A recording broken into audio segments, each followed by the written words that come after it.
Africans around the world.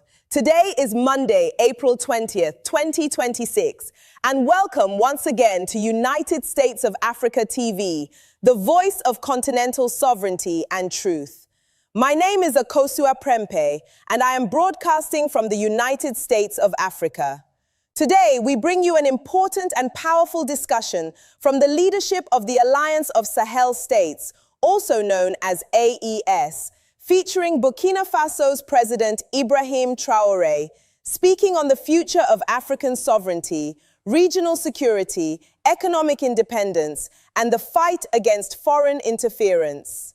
In this exclusive message, President Traoré speaks openly about the priorities of the AES Confederation, including strengthening the joint military force, deepening true regional integration, fighting corruption at borders, and building stronger economic cooperation among Burkina Faso, Mali, and Niger. He also addresses the issue of foreign interference, especially concerning the European Parliament's comments about former Nigerian President Mohamed Bazoum, making it clear that Africa must no longer accept colonial attitudes from outside powers. The president further explains the urgent need to fight terrorism not only with weapons, but also with ideas, by stopping extremist indoctrination and protecting the minds of young Africans from manipulation by imperial forces and false religious teachings. He also speaks on the rising global energy crisis, the impact of Middle East tensions on Africa's economy, and why AES nations must focus on controlling their own oil, uranium, gold, and natural resources for the benefit of their own people, not for foreign exploitation. This is not just politics. This is about the future of African dignity, independence, and survival. Before we continue, please subscribe to United States of Africa TV. Like this video, leave your comment, and share this message widely across WhatsApp, Telegram, Facebook, and all social media platforms so we can connect all Africans and strengthen our unity across the continent. Africa must rise, and that rise begins with awareness, truth, and collective action. Now, let us watch and listen carefully. Mr. President, last December you took over the leadership of the AES presidency, and you have many priorities. You really have a lot to do. And today, what can we know 3 months later? What are truly the main priorities of your mandate, since the mandate is for 1 year?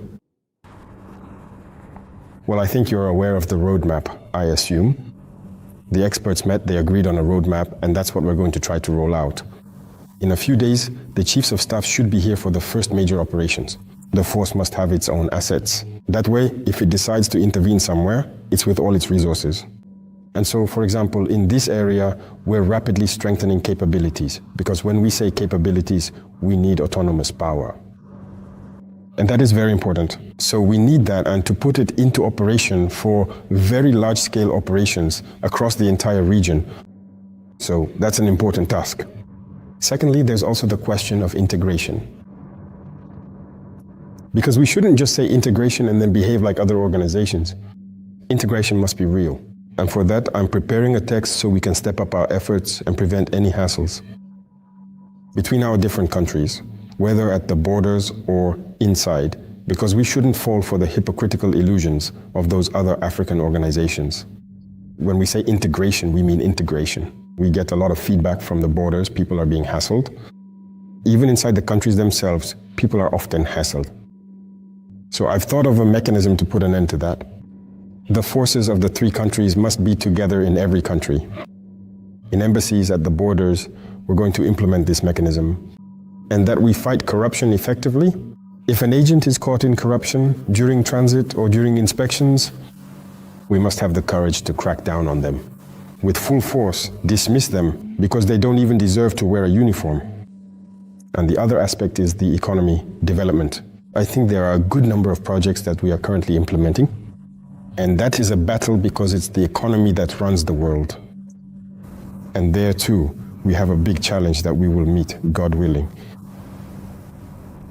Excellency, on March 12th, the European Parliament adopted a resolution for the release of former President Mohamed Bazoum.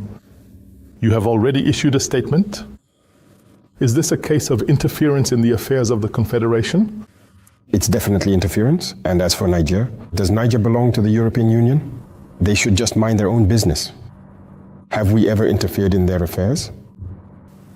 Bazoum is Nigerian, right? Or is he from the European Union? Let them tell us. If he's an agent they planted who isn't Nigerian, who came for a mission, they should just tell us. If we're to return their agent, we'll see what we'll do before returning him or not. This has to stop now. People need to stop acting as if we were still in the colonial era.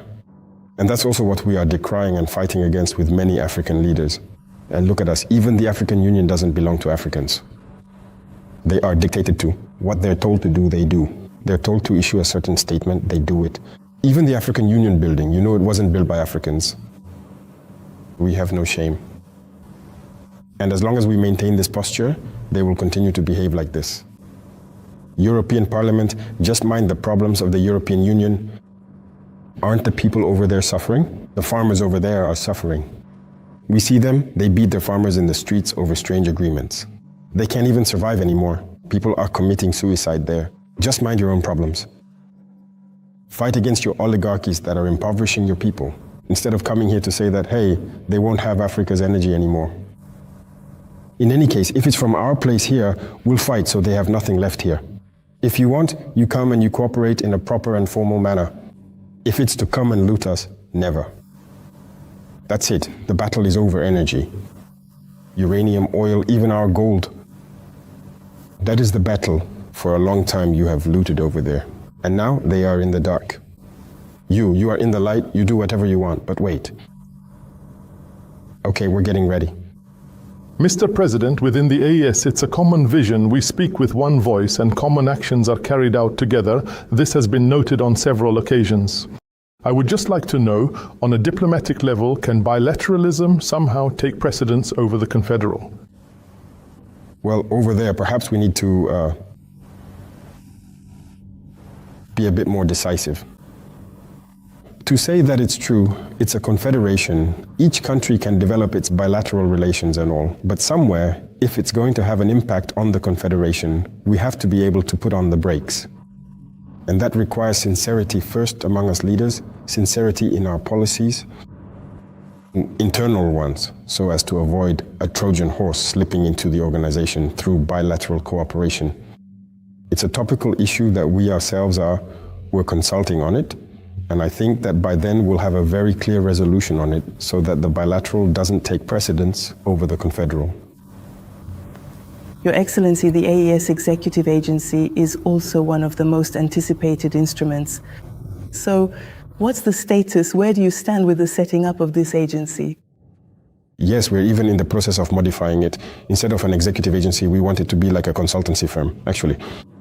Because the model, what we said in the AES, is that we must avoid doing what we used to do that doesn't work. If you follow in the roadmap, you'll see that we didn't put executive agency. I think it said to put a study agency because we still need to restructure and equip it to be a force for proposals. In terms of agriculture, what should the three countries do? Because it's not obvious that everyone should produce the same thing. Anyway, we don't even have the same climate. So there can be things that can be produced in one country, others in another, maximize, and then the most important thing is the market that we're going to federate. I think that's a better formula than an executive agency.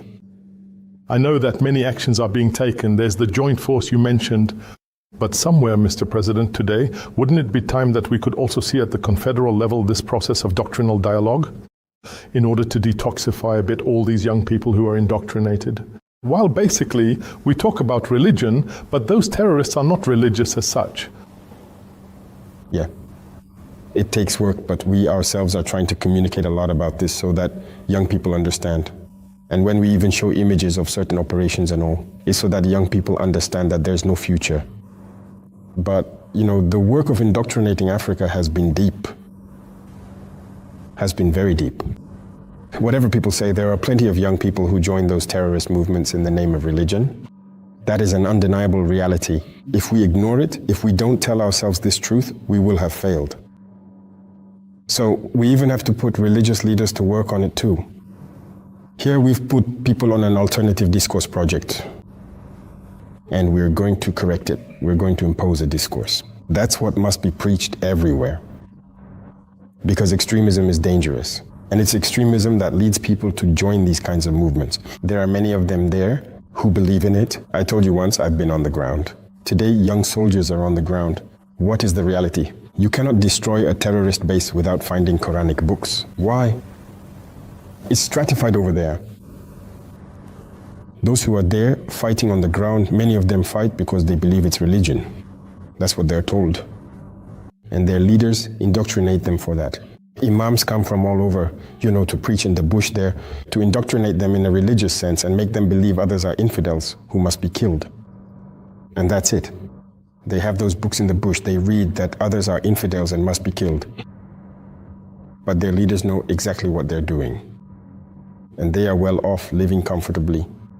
Very often, they are people who do everything contrary to what religion itself says. You'll find them to be champions when it comes to adultery. When it comes to alcohol and drugs, they are the champions. But for them, their work is political. They know what they're doing because they're held by imperialists to destroy our nations. And they are well off. Their children, their families are well guarded somewhere. But they go and indoctrinate these idiots, as I call them on the ground, those holding the weapons, and they truly believe it's religion. That's why we must develop mechanisms so people can preach everywhere to make it clear that this is not religion. And that is imperative. I agree with you. It's underway. We need to have a single document. And that everywhere the same thing can be preached. Maybe that will help some who are convinced of this thing to stop and no longer move towards it. Because even in our cities, it's not rare to meet young people who think you're not a believer, you're an infidel. And they despise you so much, they even want to kill you. And they think in their head that if they kill you, they'll go to heaven. People like that are ready to take up arms and kill so-called infidels. But they have been indoctrinated. So it's the reverse work that we must do. So in any case, we are working on it to have a document. And every time people speak or preach, they must be able to preach to dismantle their discourse a bit. And there, I think it can also make progress in recruitment within terrorist groups. Yes, Mr. President, perhaps one last question on this aspect with what is happening today in the Middle East, notably in the Strait of Hormuz. Is there a possibility that the closure and the closure of this strait, then of course the war being waged there, could have consequences for our economies, the economies of the AES countries, particularly regarding oil? Yes, inevitably. There are already consequences.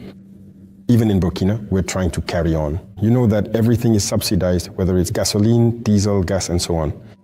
In fact, the price we pay is not the price at which we sell to the people. So the state provides subsidies. And how does the state subsidize this? It's through our own resources that we exploit, once again. That's what we're trying to secure to subsidize these types of hydrocarbons. There are already consequences. The price per barrel has risen, and the resource is becoming scarce, as the remaining exporting countries have also raised prices. So we are paying much more. But well, we've tried to contain it, to always maintain the same prices, whether for gas or for gasoline. And we hope the situation resolves itself. Otherwise, if energy costs rise, there's inevitably a cost for industry for raw materials and for everything imported because transport becomes more complex. So everything naturally increases. Until now, we've been making efforts so that the people don't feel the effects of this war. Because unfortunately, we don't produce oil, but the confederal space, Niger at least, is currently extracting it.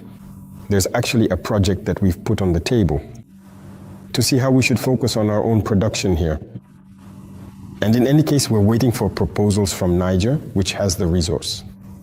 How we should perhaps develop very large refineries to exploit what's in our subsoil for our people and so on. That way, we'd no longer depend on imports.